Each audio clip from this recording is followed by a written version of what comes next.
말씀 마가복음입니다. 마가복음 9장 33절에서 50절 말씀까지입니다. 교독으로 말씀을 봉독하도록 하겠습니다.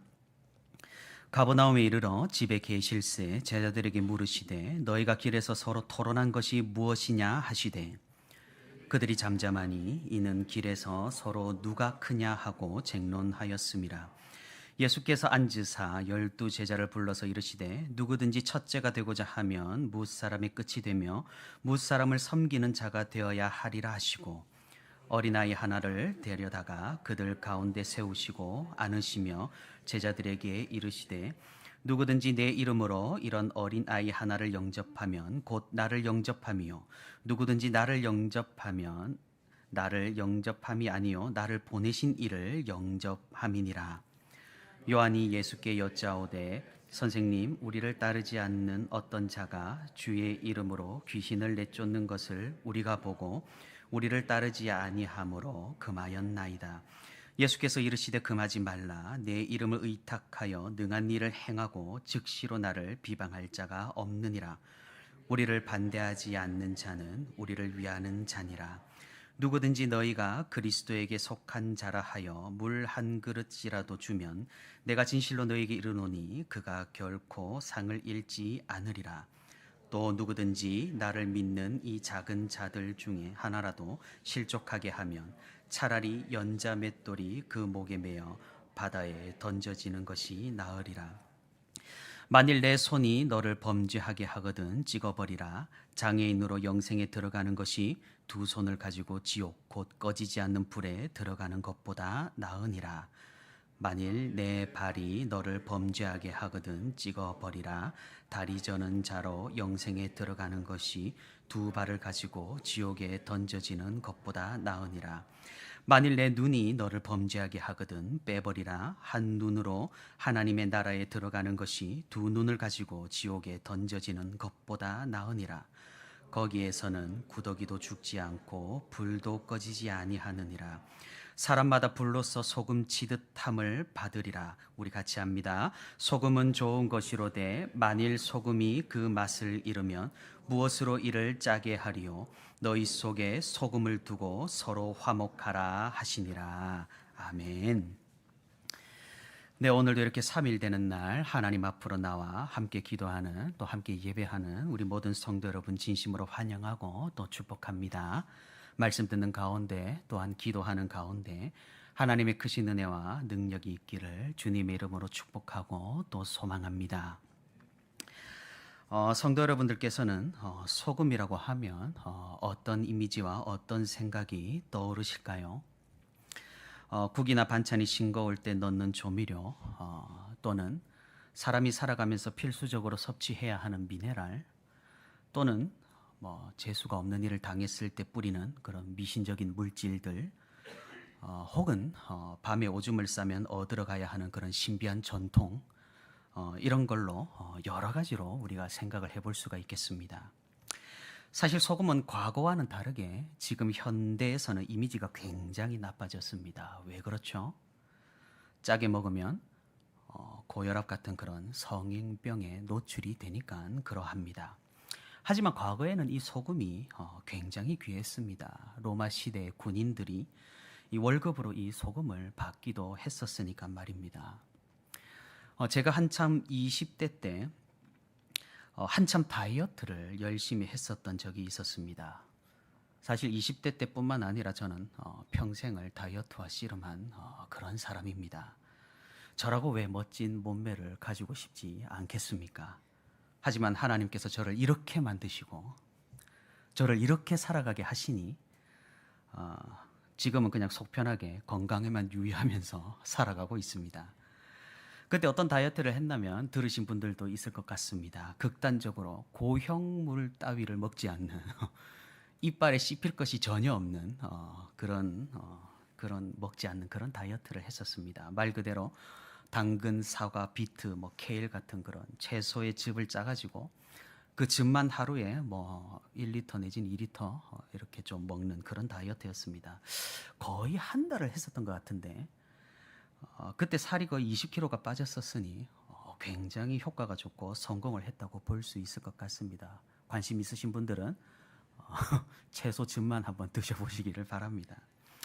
그런데 어떻게 된 게 지금은 이 모양이냐고 생각을 하시는 것 같은데 당연히 저는 요요를 피해갈 수가 없었습니다. 사랑하는 성도 여러분, 저라고 살을 빼고 싶지 않겠습니까?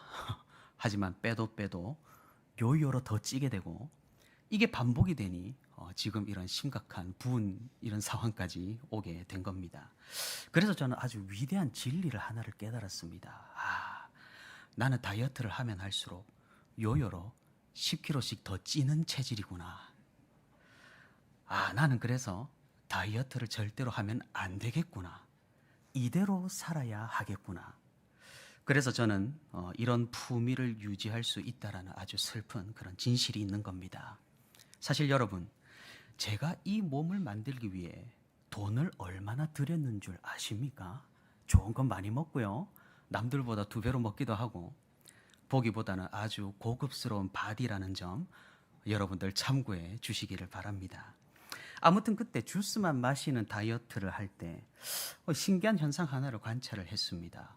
온몸의 근육이 스스로 막 꿀렁꿀렁 하는 겁니다. 가만히 누워 있어도 무언가 전기 자극을 받는 듯이 막 꿀렁꿀렁 되는 겁니다.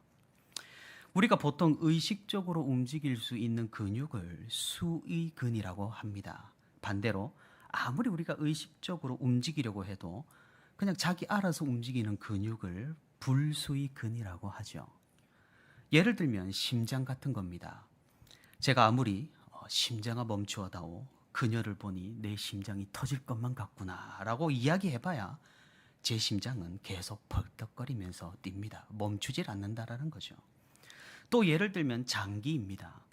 소화가 잘 안 되니 일단 소장에서 음식물을 멈추고 나중에 내려보내도록 합시다라고 아무리 생각을 하고 배에 힘을 줘봐야 소화 안 되는 음식은 그냥 쾌활한 속도로 장기를 알아서 통과를 해버립니다. 반면 내 의지로 움직일 수 있는 근육은 뭐가 있을까요? 뭐 팔, 다리, 그죠? 목, 이런 것들. 그런 근육은 움직일 수 있습니다. 그런데 다이어트를 하는데 내가 아무런 의지를 가지지도 않았고 아무런 힘을 주지도 않았는데 그냥 팔다리가 알아서 꿀렁꿀렁, 배가 꿀렁꿀렁 이렇게 춤을 추는 겁니다. 왜 그런지 아십니까? 소금을 먹지 않아서입니다. 우리가 흔히 소금을 생명의 필수적인 미네랄이라고 합니다. 어디에 쓰이기에 그렇나요? 바로 근육을 움직이는 신경이 이 소금을 사용하기 때문입니다. 그래서 이 소금을 극단적으로 섭취를 하지 않게 되면 우리가 건강을 위해서 너무 싱겁게만 먹게 되면 나중엔 신경계통에 큰 문제가 일어나게 되고 또 이 신경이 집합한 곳이 어디죠? 뇌입니다. 뇌에 그도 문제가 일어나 건강에 이상이 생긴다라는 겁니다. 그러니 많이 먹어도 또는 너무 적게 먹어도 문제가 되는 것이 바로 이 소금이라는 거죠. 그래서 과거부터 지금까지 이 소금은 중요하게 여겨지고 있으며 그러니 예수님께서도 제자들을 가르치실 때 이 소금을 가지고 다양한 비유를 하시면서 제자들에게 중요한 교훈을 가르치셨던 것입니다. 우리가 성경에 등장하는 소금이라고 하면 대부분은 마태복음에 등장하는 예수님의 비유를 아주 잘 기억을 하실 것 같습니다. 너희는 세상의 소금이라 소금이 맛을 잃으면 무슨 소용이 있으랴. 그렇죠? 그래서 이 세상에 필수적이고 아주 필요한 그런 사람, 그런 제자가 되라는 예수님의 교훈입니다. 하지만 오늘은 저와 함께 오늘 우리가 함께 읽었던 마가복음에 등장한 예수님께서 소금을 가지고 하신 이 교훈을 함께 살펴보고자 합니다. 우리가 워낙 길게 본문을 읽었죠. 사실 머리에 잘 들어오지 않으실 텐데 정리를 한번 해볼 필요가 있겠습니다. 먼저 무슨 사건이 있었습니까? 제자들이 싸웠습니다. 그 주제는 바로 누가 크냐는 그런 다툼이었습니다. 이 사실을 예수님께서 아시고는 누구를 데려왔죠? 어린 아이를 데려다가 보여주시고 제자들을 야단치셨습니다. 제자들에게. 그것은 너희는 섬기는 자가 되어야 한다라는 그런 교훈입니다. 그러고는 장면이 전환이 되는데 곧바로 사도 요한이 예수님에게 질문 하나를 합니다. 그 질문은, 아니 어떤 사람들이 예수님의 이름으로 귀신을 쫓아내는데 우리를 따르지 않는 무리이기 때문에 하지 말라고 했다는 그런 말입니다. 예수님께서는 이 말을 들으시고 이제는 작정하셨다는 듯이 말씀을 쏟아내십니다. 어떻습니까? 무시무시한 말씀을 지금 쏟아내고 계십니다. 아주 긴 호흡의 말씀입니다. 여러 사건이 있었습니다. 우리가 기억을 해야 할 것은 먼저 제자들이 누가 큰지 다투었다는 점, 그리고 다음으로 사도 요한이 예수님께 다른 무리가 이적을 행하는 것을 금했다고 말했다라는 점입니다. 이 두 개의 사건을 들으시고 예수님께서는 오늘 보면 41절부터 50절 마지막까지 이런 말씀을 쏟아내셨다라는 사실입니다. 사랑하는 성도 여러분, 우리가 말씀을 쭉 읽어봤지만 예수님의 말씀이 어떻게 들리시나요? 연자맷돌을 목에 메고 바다에 빠지는 게 낫다. 손과 발을 찍어버려라. 아주 사랑에 겨운 그런 축복의 말씀으로 들리셨을까요? 아니면 거의 저주에 가까운 그런 무시무시한 말씀으로 들리시나요? 사실 저는 어렸을 때부터 성경을 접하고 보니 예수님은 사랑이라는 사실을 잘 이해하지를 못했었습니다. 왜냐하면 너무나 촌철살인과 같은 그런 송곳과 같은 그런 말씀들을 많이들 하셨고, 또 우리 양심에, 우리 심령에 비수를 꽂으시고 우리의 민낯을 그냥 드러내는 그런 말씀을 주로 많이 하셨기 때문입니다.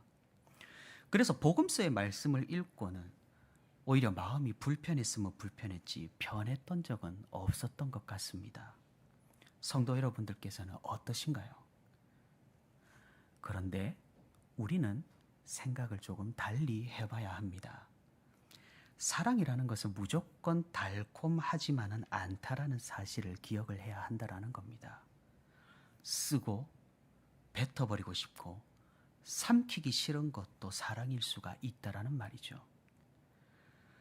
저는 예수님만큼 젠틀한 사람을 본 적이 없는 것 같습니다. 왜 그렇습니까? 아니, 데리고 다니기를 몇 날 며칠인데 여전히 제자들은 지금 십자가 앞에 달리시기 직전에 여전히 누가 크냐로 다투고 있다라는 겁니다.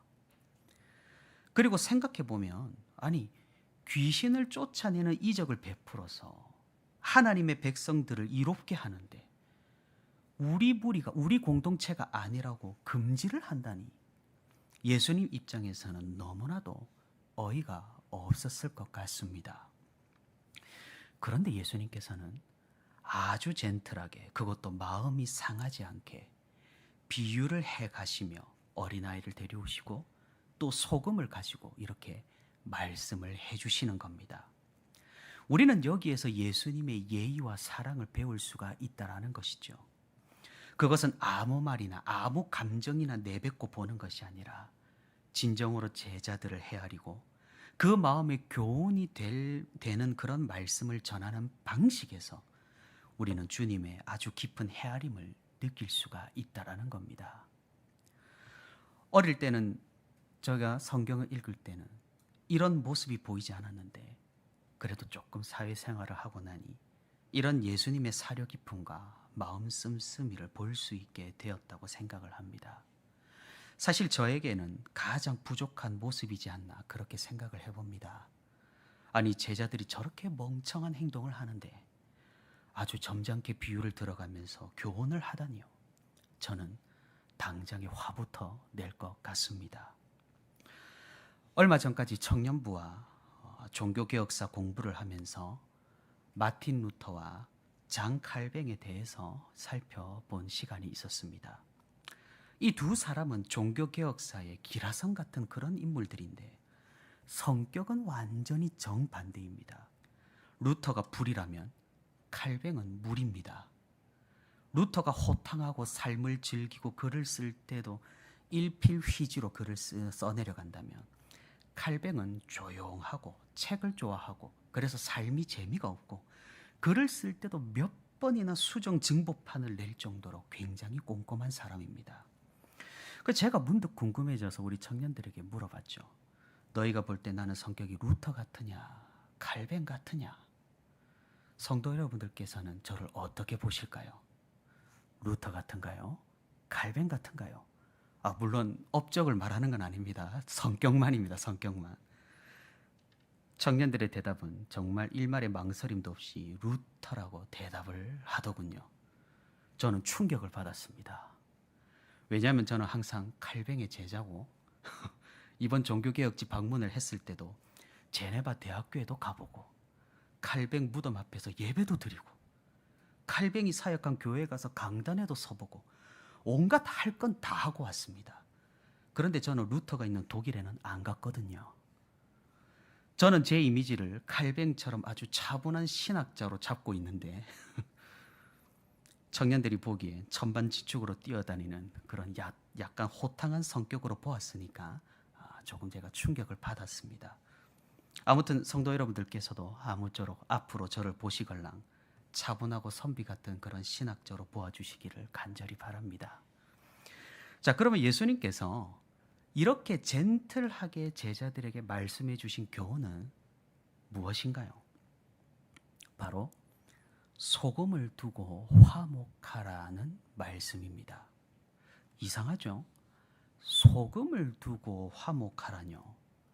우리가 선뜻 이해가 잘 되지가 않습니다.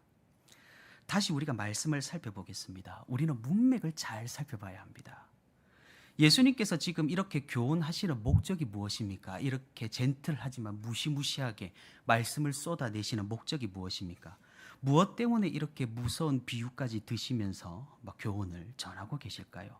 첫 번째는 제자들의 다툼, 누가 크냐라는 쟁론입니다. 그리고 두 번째는 사도 요한이 했던 질문, 다른 무리가 이적을 일으킨 사건입니다. 이 두 원인을 묶을 만한 적합한 단어가 하나가 있다면 그것은 바로 배타성입니다. 이기적인 배타성. 예수님께서는 그것을 지금 크게 지적을 하고 계시는 겁니다. 그럼 배타성이 무엇입니까? 한마디로 이겁니다.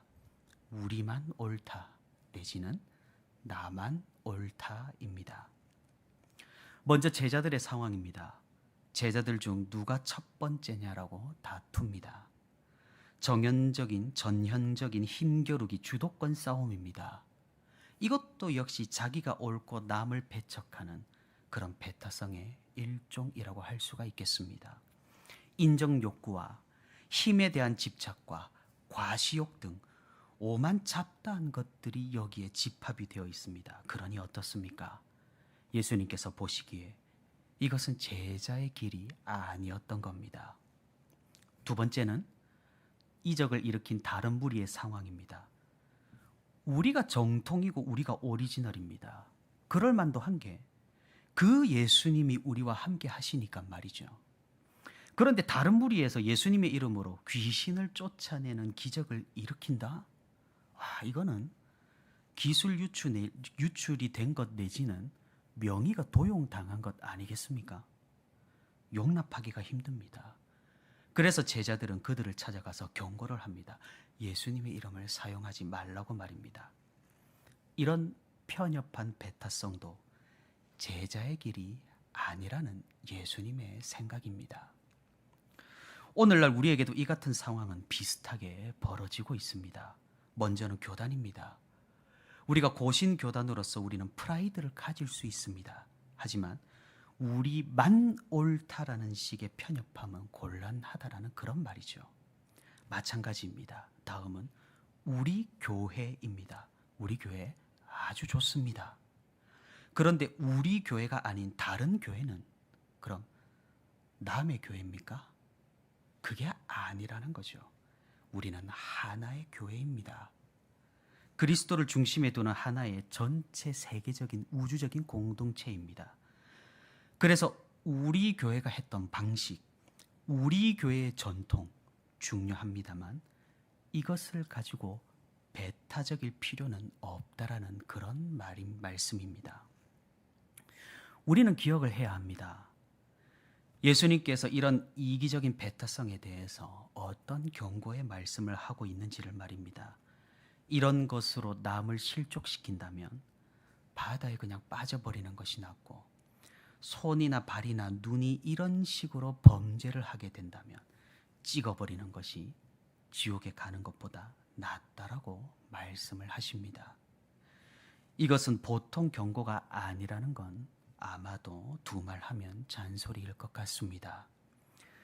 그럼 예수님의 제자라는 사람들은 어떤 사람입니까? 예수님께서 생각하시는 제자의 모습은 어떤 사람이 바로 제자라는 말입니까?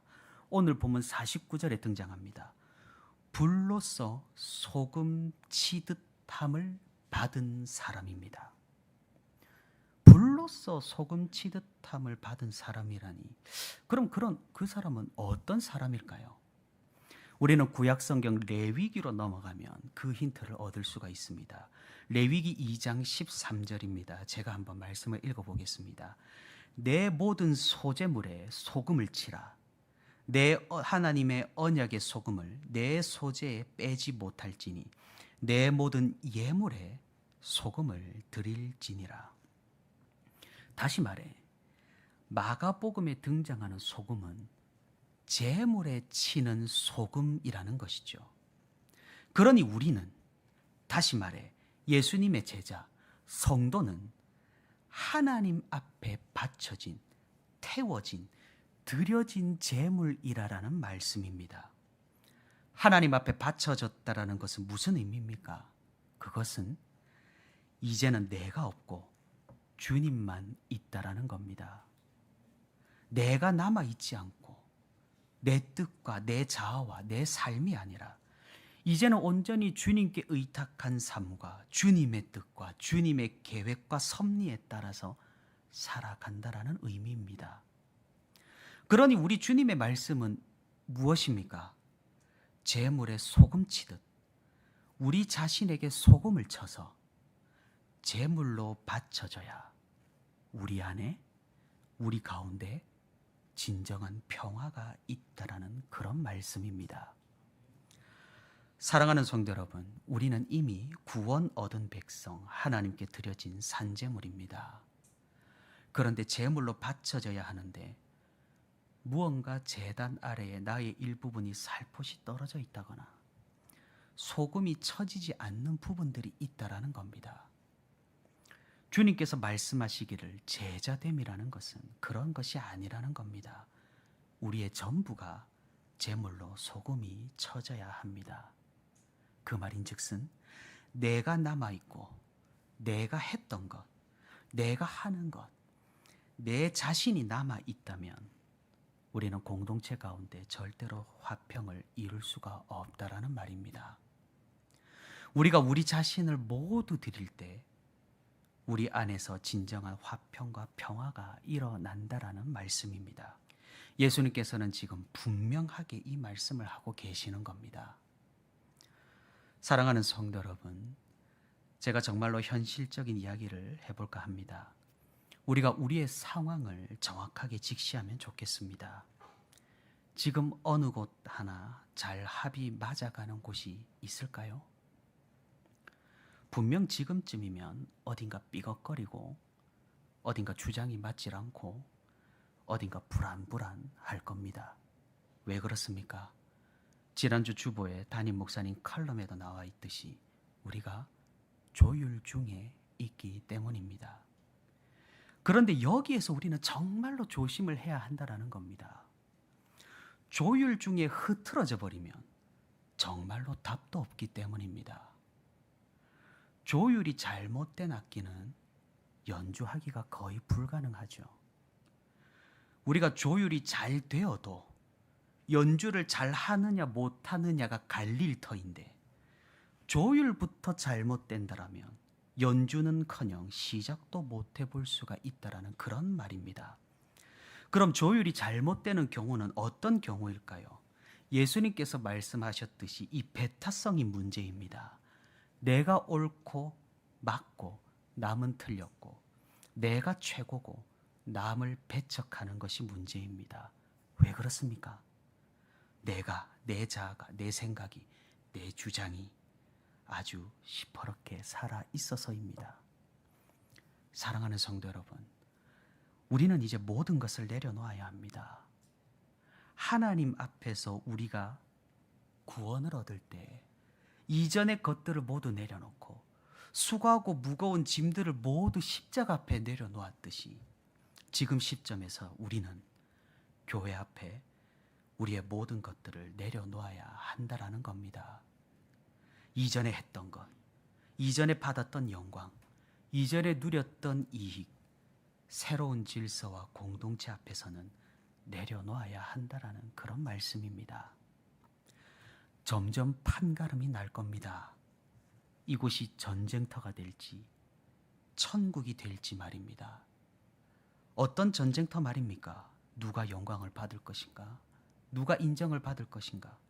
누구의 말이 더 빽이 있을 것인가? 우리가 이를 위해서 싸우지 말아야 합니다. 다시 말해 제자들처럼, 오늘 본문의 제자들처럼 싸우지 말아야 한다라는 말입니다. 찬양대, 식당, 교육부서 등등 교회에 있는 모든 작은 공동체 안에서 마찬가지입니다. 우리는 자신의 영광을 내려놓고 교회의 영광과 공동체의 번영과 안녕을 위해 사역을 해 나가야 한다라는 그런 말입니다. 저는 이번 우리 교역자들에게서 천국을 맛봤습니다. 아시는 분은 아시겠지만 저는 주일에 거의 죽다가 살아난 그런 사람입니다. 아마 로비에 우리 최종숙 권사님께서 보셨을 텐데 오후 4시 예배를 드릴 때 저는 거의 대부분의 시간을 화장실에 앉아 있었습니다. 일정에 조금 무리가 되었는지 속이 완전히 뒤집어져서 모든 것을 쏟아내고 있던 중이었습니다. 앞으로도 뒤로도 난리도 아니었습니다. 그런 저에게 우리 교육자님들은 배려를 해주시고 또 위로를 해주셔서 쉴 수가 있었고 회복을 할 수가 있었습니다.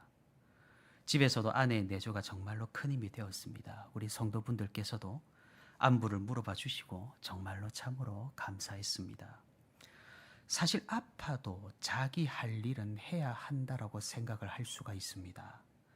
왜냐하면 내가 맡은 일이 있고 내가 감당할 분야가 있기 때문이겠죠. 만약 여기가 일반 사회처럼 돌아간다면 어떻게 되었겠습니까?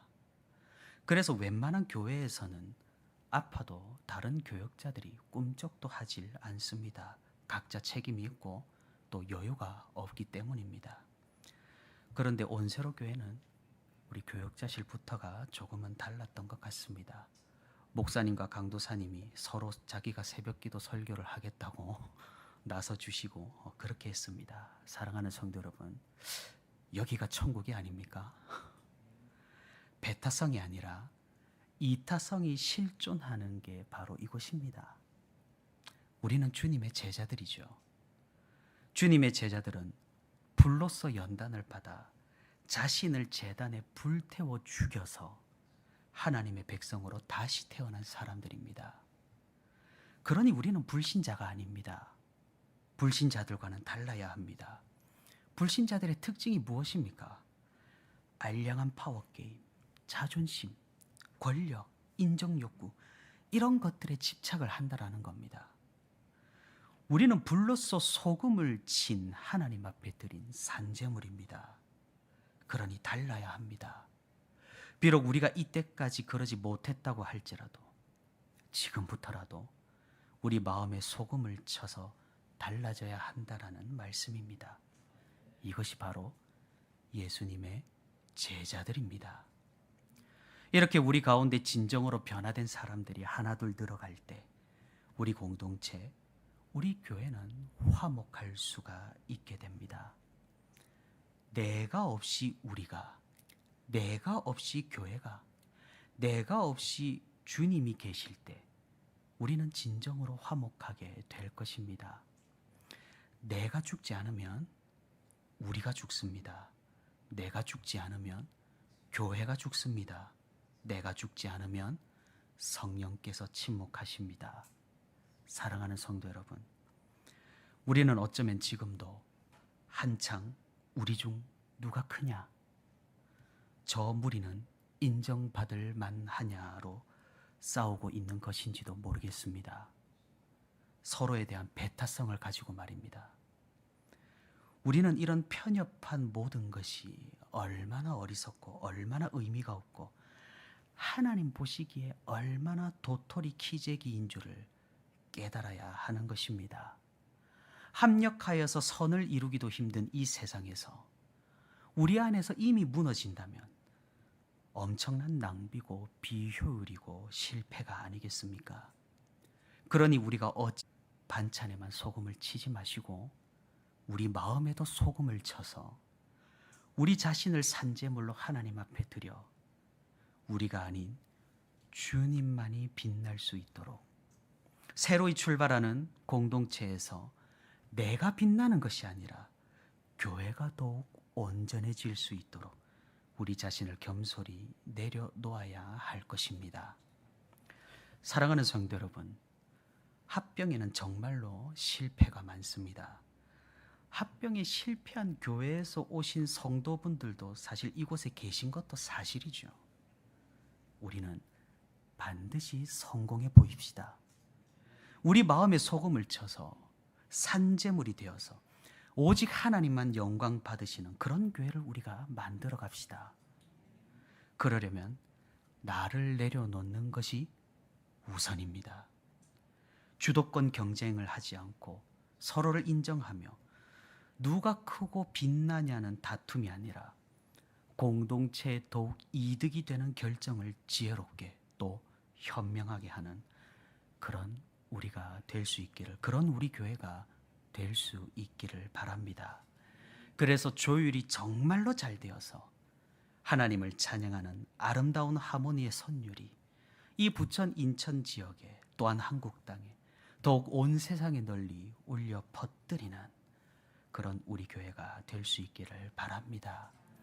오늘도 내가 아니라 주님이 주인이 되고 내가 아니라 교회가 우선이 되고 내가 빛나기보다 주님의 영광이 드러나는 그런 산제물로서의 삶을 살아가 아름다운 공동체를 우리 함께 이루어 나가는 저와 우리 온세로교회 모든 성도가 되기를 주님의 이름으로 소망합니다.